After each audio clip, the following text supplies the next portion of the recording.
Julito, en esta mañana de Mercado Visión tenemos el placer de recibir a Nelson Illescas, que es director de la Fundación INAI. Buenos días. Bienvenido, ¿eh? ¿Qué es la Gracias. Fundación INAI? Es el Instituto para las Negociaciones Agrícolas Internacionales. Trabajamos en la Bolsa de Cereales de Buenos Aires, con el objetivo de ayudar en la inserción comercial de Argentina en los productos agroindustriales, en lo que son las negociaciones, apoyo de apertura de mercados, una relación muy fluida con lo que es Cancillería, Secretaría de Agroindustria y demás. Y bueno, analizamos todo lo que es la cuestión internacional que afecta a nuestro sector. Y por eso te convocamos, porque ya está el G20 en la Argentina. Sí. El mundo nos ve. Esperemos que no haya visto tanto lo del fin de semana pasado. Esperemos que empiece a ver desde hoy, desde a la hoy en tarde, adelante. ¿no? Aprendan hoy, sí. Lo que somos, no ocultamos nada, lo dejamos bien expuesto. Pero bueno, se viene el G20 y hay mucha expectativa, inclusive del sector. Hemos recibido mensajes de amigos diciendo, traigan algún especialista para que nos explique en qué va esto del G20, en qué nos puede llegar a beneficiar, si es que algo nos va a beneficiar este tipo de reunión, con la posibilidad de tener contacto por parte de los mandatarios con los países más desarrollados del mundo. ¿Qué significa el G20 y qué significa que el G20 venga a la Argentina? Bueno, el G20 arranca a finales de la década del 90, más que nada era una reunión de ministros de Hacienda y presidentes del Banco Central. Después, en el 2008, con la crisis que tuvimos en Estados Unidos, ahí se empiezan a reunir los líderes. Y anualmente hay una presidencia rotatoria que este año coincidió con Argentina. Es importante para nuestro país, como vos mencionás, todo el mundo, los ojos van a estar puestos en Argentina, va a ser una vidriera muy importante. Ahora, en la temática, Argentina estableció 3 prioridades: el futuro del trabajo, infraestructura y desarrollo de suelos, desarrollo sostenible, que un poco quedaron opacados por todo lo que estamos viendo de esta guerra comercial entre Estados Unidos y China. Entonces, quizás el objetivo se pasó de esas prioridades a lograr una foto entre Trump y Xi Jinping, el presidente de China, en el cual un poco bajen un poco la beliciosidad, un poco el conflicto que podría tener un beneficio en el mediano y largo plazo para todo el mundo. Ahora, si vos me preguntás qué pasa para Argentina, o sea, cómo puede beneficiar a Argentina o cómo puede beneficiar al sector, bueno, ahí va a estar en los acuerdos bilaterales que se vayan teniendo con cada uno de los presidentes. Por ejemplo, con Trump, uno de los anuncios que se espera que podría haber es la reapertura del mercado de carnes. Una reapertura que... Miralo como título, ¿verdad? Porque nosotros venimos preguntando hace como 3 o 4 años sobre este aspecto. Es que hace 3 o 4 años nosotros venimos diciendo que se va a reabrir el mercado de carnes. Ya está todo firmado, ya está todo acordado, falta la firma del presidente. Es que eso es lo que sucede, las cuestiones técnicas ya están aprobadas. Recordemos que era una cuestión por una medida sanitaria que había aplicado Estados Unidos en su momento. Argentina cumplió con todos los requisitos necesarios, pero todavía no se lograba la reapertura. Bueno, uno de los potenciales anuncios puede ser la reapertura del mercado. Pero hasta que no esté el primer container desembarcando en Estados Unidos, no va a estar terminado. Pero bueno, con los limones fue en cierta medida de esta forma y se terminó logrando el acceso, así que eso podría ser un aspecto. Después, por el lado de China, se espera la firma de distintos acuerdos de inversiones y demás, más que nada relacionados con infraestructura, aunque también se podría lograr la firma de algunos protocolos sanitarios o fitosanitarios para empezar a ingresar al mercado estadounidense, al mercado chino. Por ejemplo, se mencionaba miel, algunos cítricos, también algunas carnes y demás. Que recordemos que esto es algo bien importante, el tema del acceso por medio de estos protocolos. Muchas veces uno logra bajar aranceles, reducir este tipo de barreras, pero si no tenés un protocolo, si no tenés acordado qué requisitos fitosanitarios o sanitarios tenés que cumplir, no podés ingresar. Y Argentina, desde el punto de vista de las carnes, puede certificar que lo de China es muy importante, tan relevante que hoy es el principal cliente que tiene la carne bovina, impensado 10 años atrás, que se termina llevando más de la mitad de lo que se le vende al mundo, ¿no? Sí, hoy China representa bien lo que vos mencionás. Nosotros también seguimos con ojos muy importantes lo que está pasando entre Mercosur y la Unión Europea, este potencial acuerdo que se... Esto como que había quedado en el freezer, ¿no? Donde la carne también juega un papel preponderante y fue en algún momento hasta un obstáculo en la negociación, obstáculo que generó, entre otros, Francia, que se puso muy duro, porque en definitiva ellos pretenden proteger como me parece corresponde, ¿no? Mirándolo del otro lado, al productor local, ¿no? Sí, el problema con este acuerdo es que se ha dilatado muchísimo tiempo, ya hace 20 años que se ha negociado con distintos intervalos. El problema es que desde el Mercosur se reclamaba en su momento una apertura de una cuota de entre 300.000 y 400.000 toneladas. Después bajamos mucho las expectativas. Estamos en torno a las 100.000 o Sí. un poco menos, pero tengamos en cuenta que esto se planteaba a principios de la década del 2000, cuando potencia exportadora de carne era principalmente Argentina. Ahora tenemos a Brasil, que es un monstruo de la industria cárnica, pero también tenemos a Uruguay y a Paraguay. Entonces, yo creo que la segunda discusión va a ser, bueno, logramos este acceso por esta cuota y después cómo la dividimos. Ahora, la gran pregunta es, primero, ¿qué es lo que va a pasar con el Mercosur, no? Bueno, Después de lo que ha sucedido con las Bolsonaro elecciones. está un poquito mala onda Claro. con nosotros, ¿no? A ver, todas las... Necesito Sí. como para pasar el maltrato. Dale, digo, no, porque- el problema es que todas las declaraciones de los futuros funcionarios apuntan a algún tipo de flexibilización o tratar de que el Mercosur sea un acuerdo un poco más proactivo. Y a ver, vamos a entender esto desde la óptica también histórica. En los últimos 10 años el bloque no firmó ningún acuerdo de relevancia. Lo que es cierto que en los últimos 2 o 3 años se han iniciado negociaciones. Pero bueno, hay que ver si estas negociaciones que se iniciaron con Canadá, con Singapur, con Corea del Sur y demás, agradan a los ojos de Bolsonaro y su equipo técnico y económico, o si van a buscar la vía bilateral. Pero para buscar la vía bilateral tienen que prácticamente bajar las expectativas del Mercosur, de la unión aduanera, que teóricamente es, hacia, por ejemplo, una zona de libre comercio. Y eso implicaría el desmantelamiento del arancel externo común, que es esto, y empezar a competir con el resto del mundo por el mercado brasileño, por ejemplo. Pero no olvidemos también que los brasileños van a tener que empezar a competir por el mercado argentino. Claro, porque uno piensa, Brasil es muy importante para la Argentina y no hay duda de eso, porque es su principal socio, por una cuestión de cercanía y demás. Pero uno supone que porque tenemos además, no sé ahora, después de lo que pasó con el dólar, pero que veníamos teniendo mucho déficit comercial, que Argentina tiene que ser muy importante para el brasileño también, ¿no?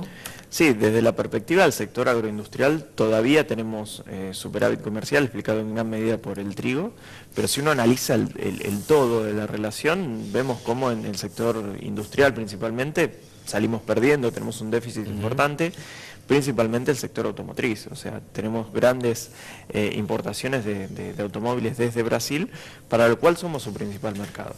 Entonces, la desaparición o la reducción del arancel externo común implicaría un riesgo importante para Brasil, sobre todo en competencia con China, que es la amenaza latente. Sí, yo no sé si estoy exagerando, pero 6 o 7 de cada 10 autos que dan vuelta por acá deben estar brasileños. fabricados en Brasil. Bueno. Y empiezan a verse muchas marcas chinas de vehículos, ¿no? Que, qué sé yo, me parece que frente a una potencial discusión, Argentina puede decir, bueno, los traemos de China en lugar de acá al lado, será un flete un poco más caro, no lo sé, pero Sí. tiene con qué defenderse Argentina, digo, ¿no? Ante una Sí. presión del lado de Brasil. A ver, desde lo discursivo o desde la campaña política, cuando Bolsonaro planteaba todo esto, era una cuestión. Ahora ya es gobierno, una vez que asuman sus distintos funcionarios y demás, vamos a ver qué política lleva adelante.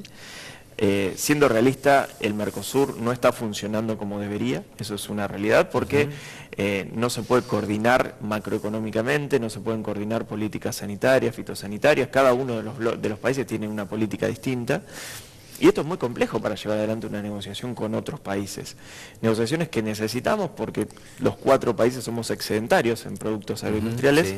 entonces necesitamos de otros mercados. Pero cuando vos vas a negociar es un camino de doble vía. O sea, vos pedís acceso al mercado, pero te van a pedir, en viceversa, te van a pedir acceso a tu mercado. Entonces, si logramos un poco coordinar esas posiciones, el Mercosur tiene mucho para dar. Ahora, si se dificulta y bajar un poco las pretensiones podría ser una solución. ¿Nos permitís hacer una pausa? Sí. Seguimos charlando en un ratito con Nelson Illescas, se viene el G20 y hay mucha expectativa, vamos a ver si después en la realidad estas expectativas se transforman en algunas realidades. Nos comentó Nelson recién que una de las posibilidades concretas es la firma de Trump para que Argentina en definitiva pueda volver con su carne bovina al mercado de los Estados Unidos. Por ahora la pausa. Enseguida volvemos. acompaña en la mañana de Mercado Visión Nelson Illescas, director de la Fundación INAI, charlando sobre el G20, lo que viene, pero en la práctica lo que puede llegar a dejar para una Argentina que está como invitada, mirando estos gigantes de la economía mundial, que para nosotros están muy lejos, pero que nos da la posibilidad por ahí de empezar a hacer negocios con ellos. Nosotros decíamos, y vos comentabas recién en la pausa, de que la gran aspiradora que tienen los alimentos, que es lo que produce básicamente el conglomerado de América del Sur, es justamente alimentos, que es lo que demandan estas grandes potencias del sudeste asiático. ¿Quiénes van a participar de estas potencias de este G20? Bueno, de los países del sudeste asiático que mencionabas, vienen, además de China, viene India, con el cual el Mercosur está profundizando un acuerdo de preferencias fijas que tienen, que es muy pequeño en cuanto a los productos, pero la idea es ampliarlo. Tengamos en cuenta que India en los próximos 5 años va a superar a China en cuanto a población mundial. No precisamente lo vamos a poder vender carne bovina, pero sí otros productos. Por ejemplo, aceite de soja se ha convertido en nuestro principal destino después que China dejó de comprarnos. También, por ejemplo, carne aviar o algunos otros productos de distintas economías regionales y demás. Pero también tenemos un gigante como es Indonesia, con más de 200 millones de habitantes. Tenemos países como Vietnam, como Corea del Sur, como Japón, que cada uno con sus distintos hábitos de consumo nos permiten diversificar nuestra oferta exportadora, que eso es algo bien importante en el sentido de no convertirnos en exportadores de 4 o 5 productos solamente, que después cuando viene el cierre por algún motivo, tu industria lo siente muy fuertemente. Sí, el impacto es enorme. Esto lo vimos en aceite, lo vimos en biodiesel, por ejemplo. Que bueno, por ahí puede venir otra buena noticia. Novedad, Estados Unidos no. Claro, bueno, en Estados Unidos lo que se está haciendo, se está reviendo el proceso. Hay una revisión de mitad de término que se adelantó, en el cual se están viendo si siguen dadas las condiciones para seguir aplicando la medida. Una de las principales críticas que tenía la Argentina en ese sentido era la aplicación de los diferenciales arancelarios a la exportación, que ahora, casi un 70%. Sí, tenemos 70 en antidumping y 70 en compensatorios, o sea, es imposible. Inviable el negocio ese. Ahora con esta revisión podría rebajarse estos aranceles y eventualmente poder volver a ingresar a este mercado, que es uno de nuestros principales mercados. ¿Y cuál sería un arancel que le permita a la industria otra vez colocar el producto en los Estados Unidos? Porque a veces el arancel es determinante para ver si se puede o no. Bueno, el arancel que de por sí tiene que pagar la industria es del 4%, pero una reducción tendría que llegar casi al 0%. Casi al 0%. Porque hay otros países que son muy competitivos. Indonesia, por ejemplo, es muy competitivo en materia de biodiesel, entonces es muy difícil competir con aunque sea un arancel que sea pequeño, que sea mínimo. Esto lo vimos, por ejemplo, en el mercado europeo y demás. Entonces, bueno, avanzar en ese sentido sería importante para Argentina. Pero un poco volviendo al sudeste asiático, yo creo que ahí Argentina es donde, o el Mercosur es donde más potencial tiene, pues son los países que más van a crecer en el futuro en consumo de los productos que estamos produciendo y los que potencialmente podemos producir. ¿Es preocupante la cerrazón de los grandes países del mundo que se están mirando a sí mismos y han cortado en algún aspecto esta evolución de la globalización de los últimos tiempos? Bueno, tengamos presente que entre China y Estados Unidos se está dando una de las guerras comerciales más importantes de la historia, o sea, todo apunta a que si continúa esto, el mundo puede entrar en recesión, lo cual es una muy mala noticia para todos, no solo para la región.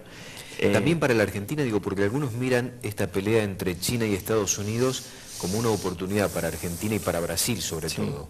Bueno, nosotros analizamos que en el corto plazo sí se podrían redireccionar ciertos productos que Estados Unidos ya no podía vender más a China.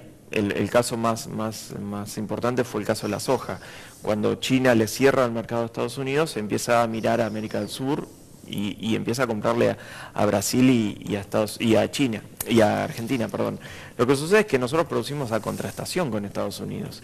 Entonces llega un punto en el cual Estados Unidos ya deja de abastecer porque no tiene más, entonces ahí empieza a abastecer la región. Pero también nos pasa a nosotros. O sea, se nos termina el poroto porque se termina también la cosecha, entonces necesitan de Estados Unidos. Entonces esto llevó a que China tenga que cambiar la dieta de lo que es la utilización de soja.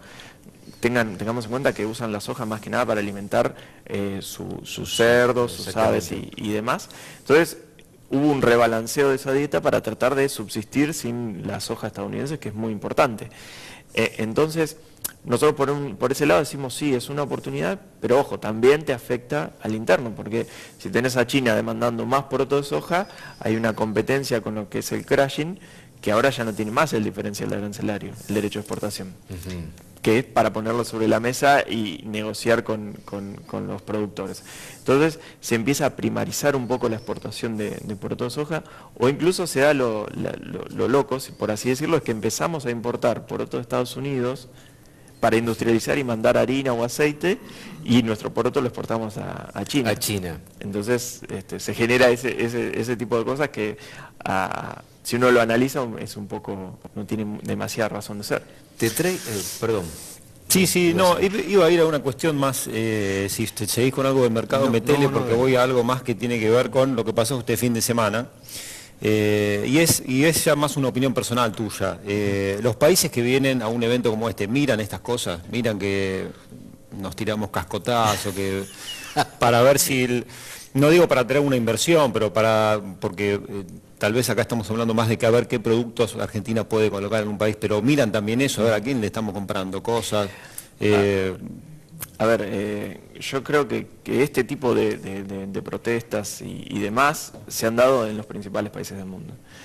Hace 2 años, en la cumbre del G20 en Hamburgo, también sucedieron conflictos muy importantes durante la cumbre en sí misma.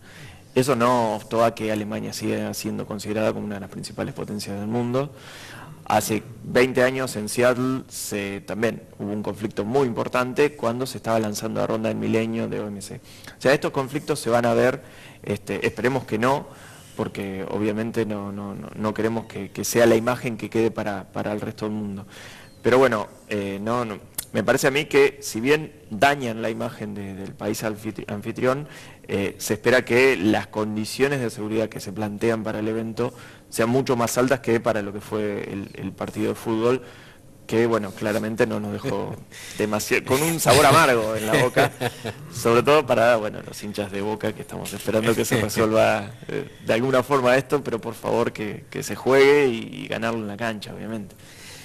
Te llevo una vez más y con esto cerramos, Argentina-China, porque por lo menos desde el lado argentino hay mucha expectativa. Yo no sé si tanto del chino, porque bueno, China, como decías vos recién, tiene una preocupación enorme que es esta guerra comercial con los Estados Unidos. Pero se dice que se van a firmar unos 40